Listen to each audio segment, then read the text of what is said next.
walking alone, the streets are empty. The only thing I can see is my own silhouette. I'm getting stronger, step by step. The clock is ticking, but there's no time for regrets. I've been flying from town to town, from London to Taiwan. I've been all around the globe, trying to protect your soul. We are heroes tonight. We will...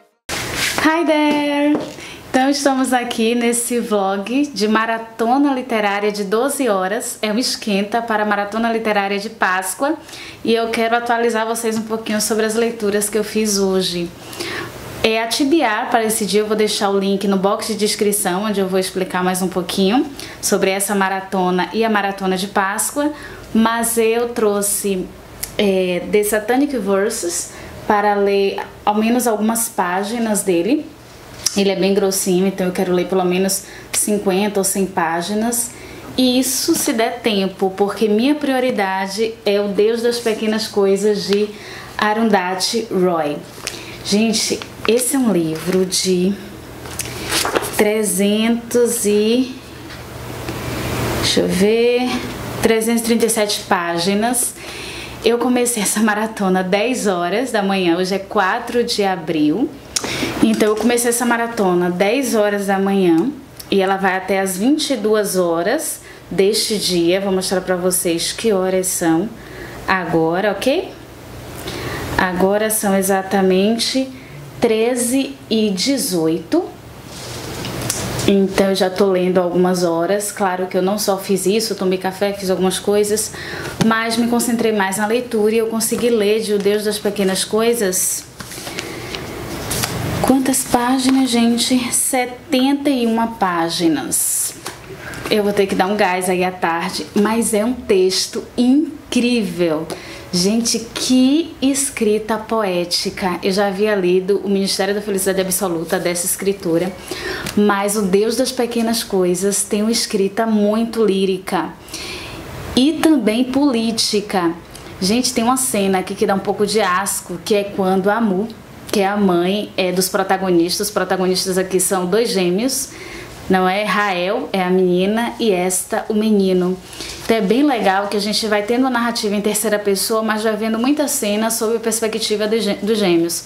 Então tem um momento que a mãe deles, a Mu, vai a uma delegacia e o delegado é totalmente indiferente a ela e só presta atenção nela em um momento, quando ele fixa os seus seios e ainda toca com o cacetete.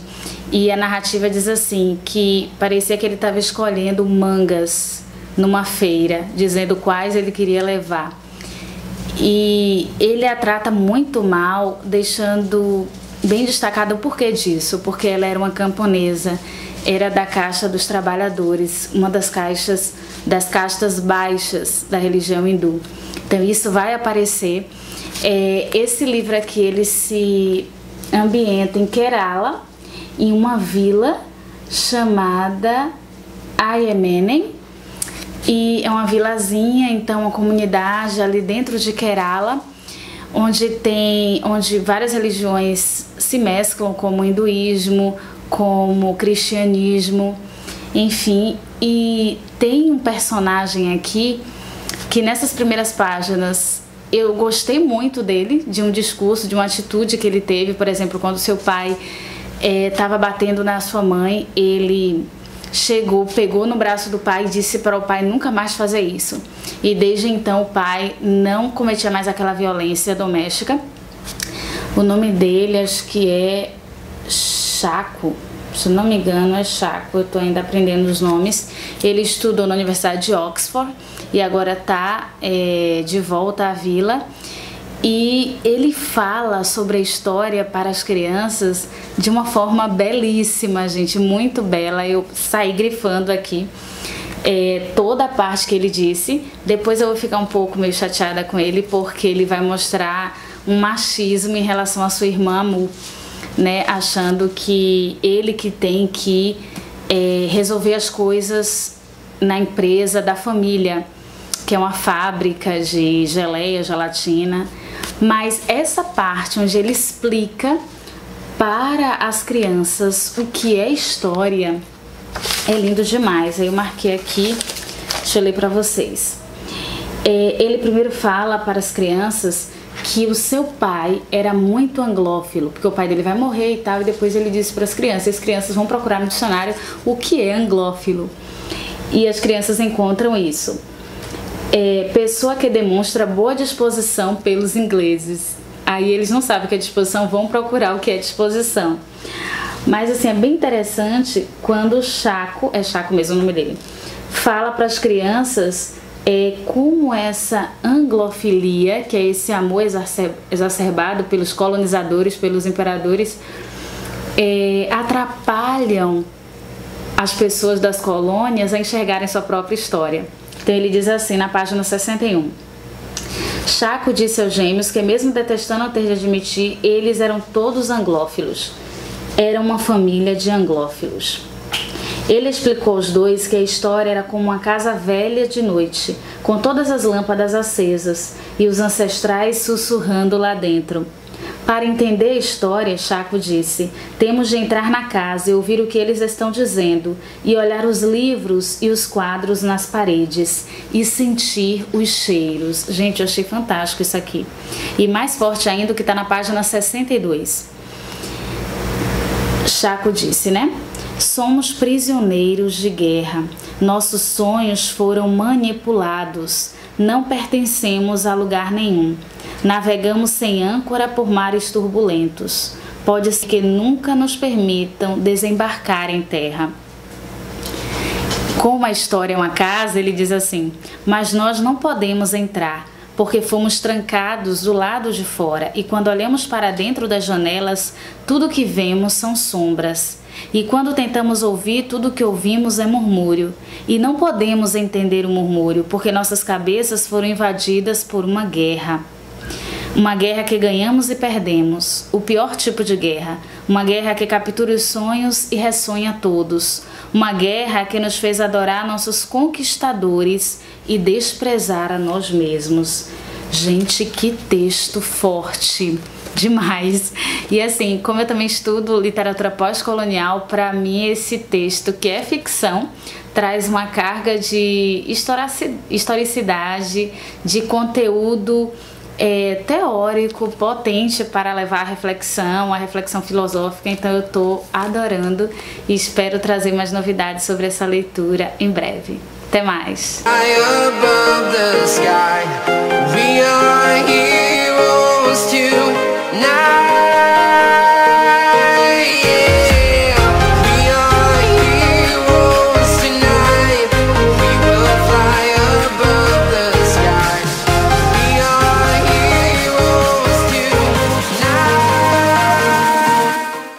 Oi gente, vim fazer outra atualização para vocês. Eu quero dizer que eu tô amando essa maratona literária de 12 horas e vou dizer aqui para vocês qual horário que nós estamos, certo? Deixa aí nos comentários se você também fez essa maratona do esquenta para a maratona da Páscoa. Então, o horário é este daqui, 16h25. Então, desde aquele momento eu tentei me concentrar na leitura, gente. Eu tô assim apaixonada por este livro, O Deus das Pequenas Coisas, da escritora, ativista dos direitos humanos contemporânea Arundhati Roy. E esse é o primeiro romance dela, de ficção. Ela escreveu muitos ensaios, textos assim não ficcionais, mas esse foi o seu primeiro, com o qual ela ganhou o prêmio Booker Prize de literatura. E não é para menos. Vai aparecer aqui, eu já li até a página 154, certo? Quer dizer, tô na metade da 155. Quero dar um gás agora nas próximas horas. E ela vai mencionar aqui, gente, um conflito armado que aconteceu em Kerala e em outras partes da Índia em 1967. Tem um momento que a família dos gêmeos Rael e Esta quando estão indo ao aeroporto para acolher uma prima deles, Sophie, que vai chegar de Londres, eles nesse caminho para o aeroporto, encontram manifestantes que estão com bandeiras vermelhas, não é? Porque são manifestantes marxistas, maoístas, e eles são chamados de naxalitas. Então esse grupo foi responsável por conflitos armados na segunda metade do século XX, lá também na Índia, em muitos locais. Então acho interessante essa parte política que ela traz, sabe? É uma ficção, mas ao mesmo tempo você conhece um pouco da história local, você conhece um pouco dos personagens, você tem metáforas aqui. E o que é que mais chama atenção? Sim, eu não vou dizer porque é spoiler, mas acontece algo bem triste com uma das crianças quando eles estão assistindo A Noviça Rebelde no cinema, e é algo assim super triste que acontece com esta, que vai traumatizá-lo bastante. A narrativa, ela começa com os gêmeos adultos, e a gente vai ver como eles estão agora. Eles se encontram, na verdade, 23 anos, porque Rael, ela é criada pela mãe, enquanto esta, em um determinado momento, vai morar com o pai em Calcutá. E depois de 23 anos, eles se reencontram nessa pequena vila em Kerala. E é um livro que você não sente vontade de parar de ler, gente. Eu vou almoçar agora, mas assim, eu não queria parar de ler. Eu tô muito empolgada com essa leitura e já indico para qualquer pessoa que adora literatura, que adora uma boa história, e uma história que não vai servir tão somente para o seu entretenimento, mas é um prato cheio, sabe? De cultura, de interculturalidade, de uma escrita assim maravilhosa. Realmente eu tô apaixonada. E a gente se vê mais tarde para falar um pouquinho as minhas impressões sobre este romance. Pessoas, bom dia! Olha que chegou aqui uma caixinha da Amazon e eu vou abrir aqui para vocês. Gente, eu espero só fazer unboxing na Black Friday deste ano, porque o bolso não aguenta não. Mas deixa eu mostrar os livrinhos para vocês. Já abri a caixinha, agora vamos lá tirar os papéis. Gente, vocês têm essa mesma sensação gostosa quando vocês compram livros, de que vão chegar aqueles bebezinhos que você encomendou com tanto carinho? Gente, aqui eu acredito que estão os 6 livros que eu comprei, que estavam em promoção, então super em conta, valeu super a pena. Esse daqui mesmo eu tava com muita vontade de comprar, que é Pequeno Manual Antirracista. Eu iria comprar o e-book, mas eu achei que valia a pena ter a versão física. Eu adoro essa temática, então, e de Jamila Ribeiro, maravilhosa. Esse daqui, eu pensei até que fosse maior, gente. Ele é pequenininho, de Scholastic Mukasonga, não sei se pronuncia assim, A Mulher de Pés Descalços. Eu tenho comprado ultimamente literatura africana, então ler mulheres do continente africano tem sido maravilhoso, assim, sabe? Eu tenho conhecido, a partir dos olhos dessas mulheres, países africanos. Então é ótimo. Agora ele é pequenininho. Outro também que é pequeno. Nossa, todos os livros dessa caixinha são pequenininhos. Racismo, Sexismo e Desigualdade no Brasil, Sueli Carneiro. De Sueli Carneiro eu já tinha lido um texto na minha aula de antropologia na faculdade e gostei muito da escrita dela, das análises dela, então acredito que eu vou gostar muito desse texto aqui. Então já 3 livrinhos. O próximo, um pouco mais de folhas. A Raposa Já Era o Caçador, de Herta Miller. Eu acho que é assim que pronuncia. Gente, o que me chamou muito a atenção foi o título deste livro, a sinopse também. E é uma autora, então eu pretendo ler cada vez mais mulheres. É também de um país que eu tenho vontade de conhecer mais a literatura, então acredito que eu vá me jogar e vai gostar bastante. Eu aproveitei esses textos por causa das promoções também, né? Então, 4 livrinhos. Vocês devem estar ouvindo o chiado da panela de pressão, gente, que eu tô fazendo feijão, porque nem só de leituras e estudos vive o ser humano, né? A gente cozinha também, a gente almoça e é a vida que segue. Aqui, pessoas, também literatura africana, Esperança para Voar, Rutendo Tavengerwey, ou Vem Tavengerwey, não sei, me ajudem. E aqui, se eu não me engano, é literatura de Ruanda, certo? Mas eu posso confirmar para vocês depois. É um livro fininho, então de leitura rápida, e é isso aí, gente, conhecendo cada vez mais literatura de vários países de África. E o último que tá aqui é o mais grossinho e foi o mais barato. Gente, ele é lindo, ele é grandão, não é pocket, que maravilha! O Morro dos Ventos Uivantes. Eu tô fazendo um projeto aqui no canal, porque eu sou professora de inglês também, e a gente tá lendo clássicos em inglês aqui no canal. E cada mês a gente lê um, só que eu tô lendo em e-books. Eu tenho o Morro dos Ventos Uivantes em inglês.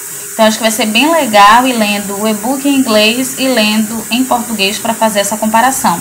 Gente, ele é grande, ele foi apenas R$10, esse daqui eu lembro. Maravilha, viu? Então a gente volta depois vlogando.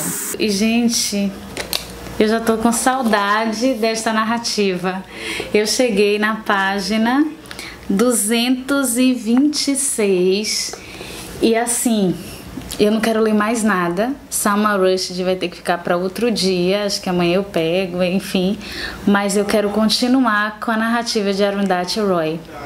Gente, eu tô aqui com esse lápis, já apareceu em outros vlogs, que eu costumo marcar meu texto com lápis. Aqui, ó, eu coloco um asterisco, coloco uma barrinha lateral em partes que chamam minha atenção. Deixa eu mostrar aqui pra vocês.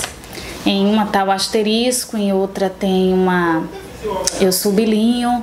Enfim, eu acho que fica menos agressivo ao livro, mas quando eu pego para consultar ou reler, eu revejo aquelas partes que mais me chamaram a atenção.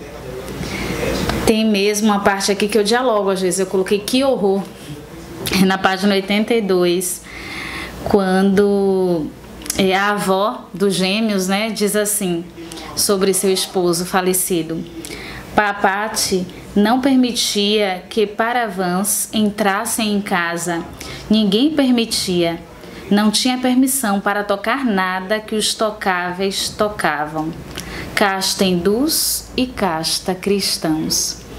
Os paravãs eram um dos grupos dos intocáveis.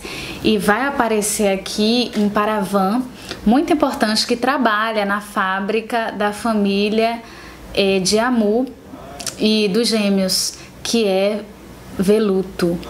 Acho que é Veluto. Vou colocar aqui escrito para vocês, que às vezes eu esqueço, eu troco os nomes. Mas enfim, e é uma figura importantíssima, que mostra que ele é um intocável, não que abaixa a cabeça, sabe, com subserviência, porque ele tem que procurar o seu lugar. Ele, na verdade, sempre olha com altivez e busca seus direitos e luta pelo fim, né, dessa segregação de classe étnica que existe.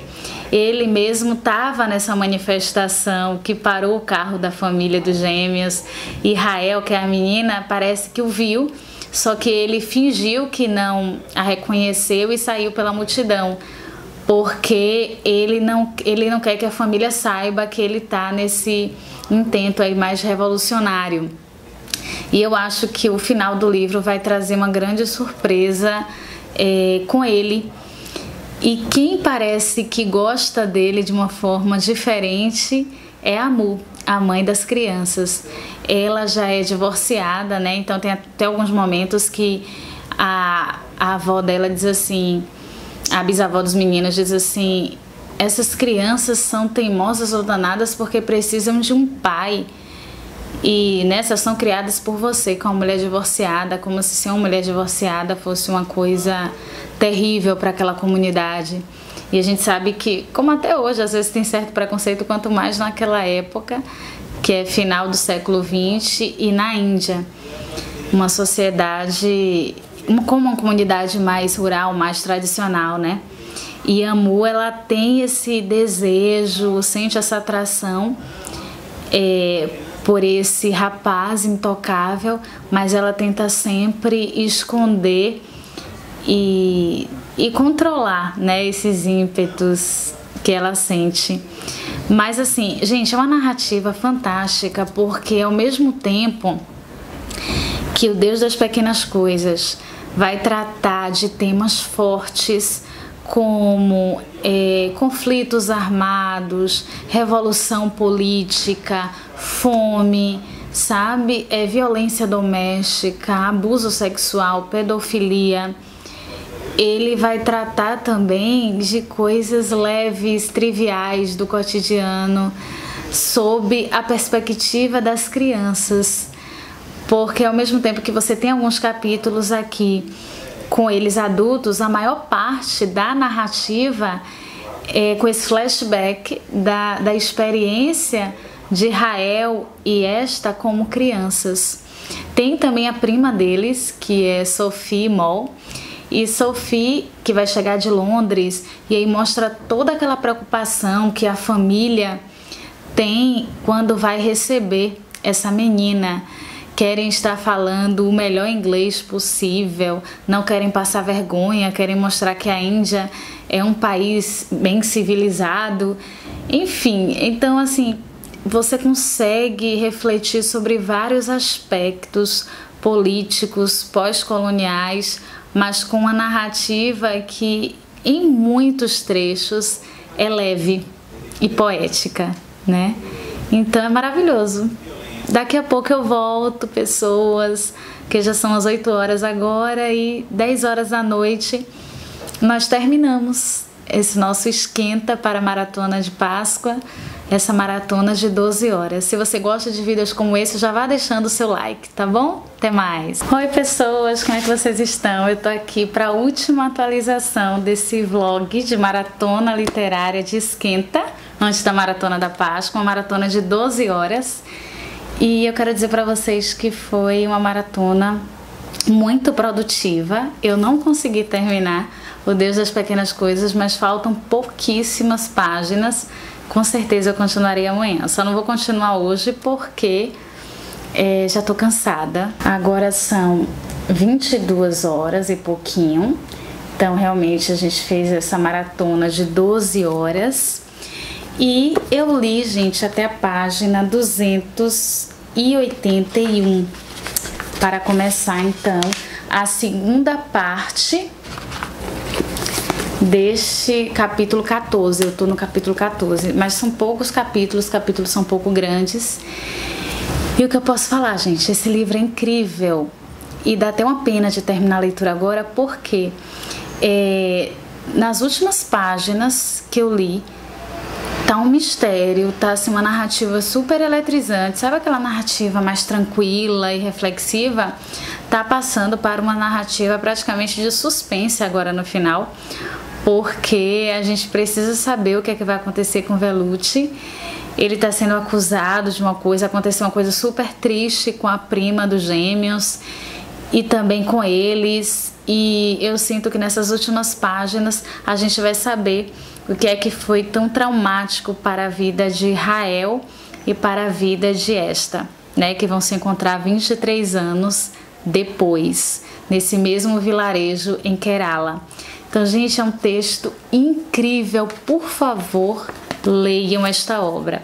Aqui tá Arundhati Roy, mais novinha, né, com certeza na época que esse texto foi publicado, né, já se passaram 20 anos. Ela tem outra obra maravilhosa, que é o Ministério da Felicidade Absoluta, e outros textos não ficcionais incríveis que vale muito a pena conferir. Então, obrigada por me acompanhar nesse vlog, gente, e em breve também vai sair o vlog da Maratona Literária de Páscoa e a gente vai conversando. Se você ainda não é inscrito nesse canal, se inscreva, certo? E assine também o sininho para sempre ser comunicado quando um vídeo novo aparecer por aqui. A gente se vê no próximo vídeo. Bye, bye!